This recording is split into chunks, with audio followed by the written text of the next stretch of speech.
Amanda binti Kilamba na Joseph Mbonde. Hapa kuna ndugu kweli? Usinitolee macho bwana mdogo, as if unapinjula kinyesi cha mapera. Bwana mdogo, nimekuuliza wewe na Amanda uhusiano wenu uko vipi? Ukasema ni dadako kabisa, baba mmoja mama mmoja. Haiwezekani tena sahihi. Wewe babako ni Mbonde, yeye babake ni Kilamba. How come? Ni chezo hili majaribu kucheza au sio? Hapana Mlamu, wewe ndio hunielewi. Basi nipe muda nikueleweshe Mlamu, maana wewe uko na hasira sasa. Mimi nashindwa nikueleze vipi. Wewe usingatengate maneno kama ambayo umekalia kigoda, umekalia kitu chenye jakari. Bwana mdogo, unyosha maelezo nikuelewe, usimpindishe hapa. Sikiza Mlamu, kiukweli hapa hakuna cha chezo wala cha kukalia kitu chenye jakari. Kiukweli Amanda ni sistangu na historia iko hivi. Mzee wetu sisi alikuwa na majina mawili, Mbonde na Kilamba, yote yalikuwa ni yake, na la mwisho la babake ilikuwa ni Mzize. So alikuwa anaandikisha majina yake matatu, Mbonde, Kilamba, Mzize. Sasa ilipofika wakati sisi tunataka vitambulisho vya kitaifa, ikabidi kila mtu achague jina yenye anataka. Mimi nikachagua Joseph Mbonde, yeye akachagua huyo sijui binti Kilamba sijui nini. Kwa hiyo mimi hiyo hainihusu. Mimi ninachojua ni sistangu. So huo ndio kweli, na hata ukimuita yeye ukimuuliza atakwambia the same. Hakuna ashindwe. Alo, hiyo inakaa kushawishi kidogo. Lakini bado bado sijakuelewa bwana mdogo. Hapa lazima nifanye uchunguzi. In case nigundue kuna chezo mnalicheza kati ya wewe na Amanda, hapa kutatolewa mtu kizazi. Lazima nikufinyule. Lazima nifinyule. Kunifinyula ndo kumaanisha nini Mlamu? Unasikia wewe?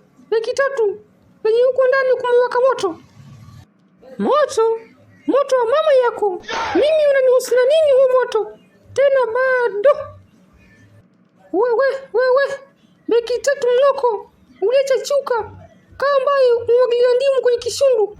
Ole wako sijumuona hapa. Mimi na Jose kumwambia bwanangu, hii nyumba utaiona ya moto. Lazima nikuonyeshe ya mwana. Nitakukamulia mayai ya kunguru kwenye kishundu hicho. Mshenzi mkubwa wewe. Mwanzo nicheke. Yaani unachekesha kweli binti. Yaani wewe ndo umeshikwa na ngozi. Instead ya kukiri kuwa wewe ndo umekula mbuzi, uanza kunitisha mimi. Unanitia pointi. Chenye unataka pia mimi nataka. Hapa ngwadu kwa ngwadu. Huwezi nitisha wewe. Nikitaka nitamwambia bwanako anytime machafu yote umefanya na huyo mdogo. Unanitisha eti. Huyu nisipombembeleza ndo kuongea lugha moja. Nimombuka mimi. Maana atamwaga mchele kwenye kuku wengi na kitaniramba. So inabidi tu nimbembeleze huyu mwanamke. Sasa dada wakasi, wiki tatu wanekaba hadi penalty. Kwani wewe unatakaje? Ili mradi tu hili jambo tulisolve na bwanangu asilisikie. Wewe niambie unatakaje kwani? Hii mbona pambe on the house leo hii una haha. Tuliza kipele mnato hicho. Mimi anytime nikipata jibu la swali lenye umeniuliza, hatimaye nitakupatia jibu lako. Acha kuhaha, tuliza kipele hicho.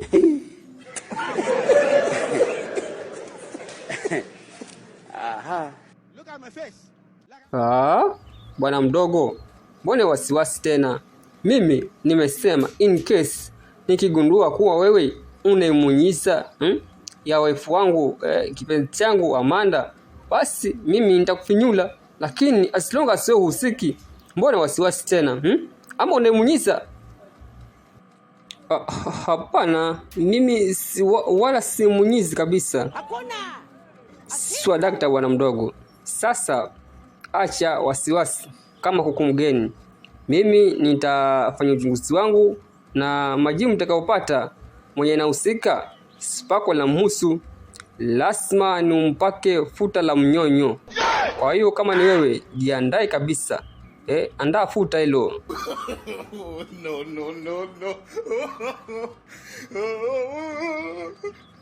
Bwana mdogo, basi ukiendelea kutafakari hilo la futa la mnyonyo, mimi niko chumbani na dadako. Kwa hiyo nikutakie tu usiku mwema bwana mdogo. Alo, huyu bwana mdogo ana maneno ya shombo, sio poa kabisa yani.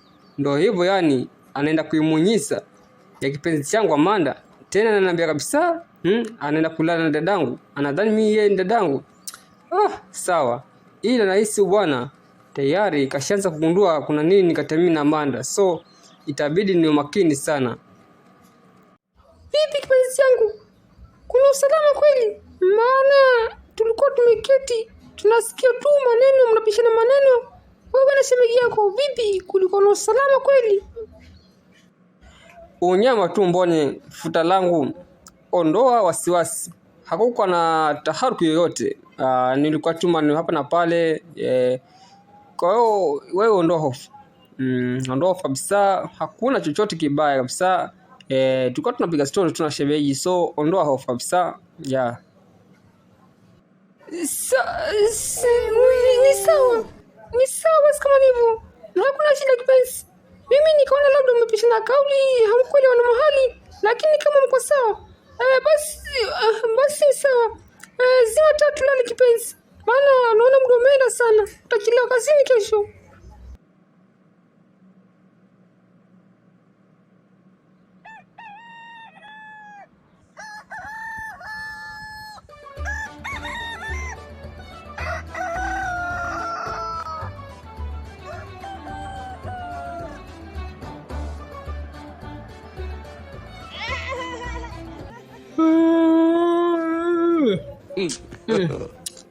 Alhamdulillah, kumekucha.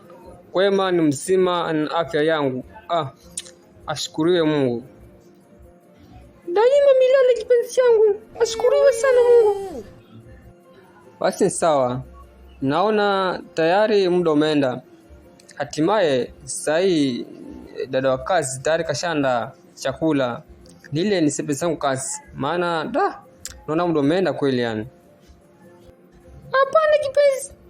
Pole sana. Jana nilisahau kukwambia. Maana ile situation ya shemeji yako kiukweli ilinitoa kwenye mudi. Lakini kiukweli hakuna vitafunio. Kwa dada wa kazi, basi labda awe ameenda chai, lakini hakuna vitafunio. Kwa hiyo acha nimwamushe Donyuse haraka chapu aende dukani akanunue vitafunio, ili mradi bwanangu uje upate kiamsha kinywa kabla uende kazi. Pole sana sikukushtua. Sawa. Kama ni hivyo basi hakuna shida. Wewe mwamshe aende akatafute vitafunio, ili mradi mje mpate kiamsha kinywa pamoja. Lakini mimi kiukweli hapana, mimi nitakuwa nimechelewa. Kwa hiyo ni aende akachukue, mje mpate kiamsha kinywa pamoja. Lakini mimi kwa kweli chai nitaenda kunywa kazini, maana muda wangu tayari umeisha. Basi sawa kipenzi changu. Hamna shida. Kama wewe utakunywa kazini basi sawa. Mimi acha nikamwamushe, maana nahisi sahi bado yeye amelala. Maana siko rasisi kwa mjini. Yeye amezoea mashambani kwa lala kitanda cha kamba kinamumenya kweli, lakini sahi amelala kwenye mattress 6x6. Lazima bado usingizi anavuta. Acha nikamwamushe. Wewe vipi tena? Mbone kwenye room za watu asubuhi hii? Vipi? Umeleta mbunya toyo? Ni munyise nini? Wewe. Chunga sana kauli yako. Chunga ulimi huo. Maana kila masaa ni bunyetu tu kuimunyisa. Fanya kazi shuaini wewe. Bwanangu bado kama mjengoni. Sitaki kuniharibia mimi. Nimekuja hapa nikutume uende dukani ukanunue vitafunio. Tuje tupate kiamsha kinywa. Si mambo kuimunyiza. Shuaini wewe. Basi sawa. Isiwe kesi. Limeisha hilo. Bila shaka hapa ndio dukani, maana ramani na location inasoma hapa. lakini yule ndo atakuwa mwenye duka kweli na ile sura kikombe?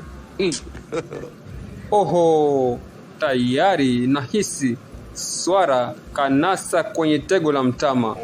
Maana kulingana na maelekezo ya Beka venye alimdescribe mtu mwenye alimgongonda, bila shaka ni huyu dogo mweusi kama kunguru na ana vipini kwenye masikio, sijui nini desert cat. Bila shaka ni huyu. Acha nimuonyeshe ya mwana.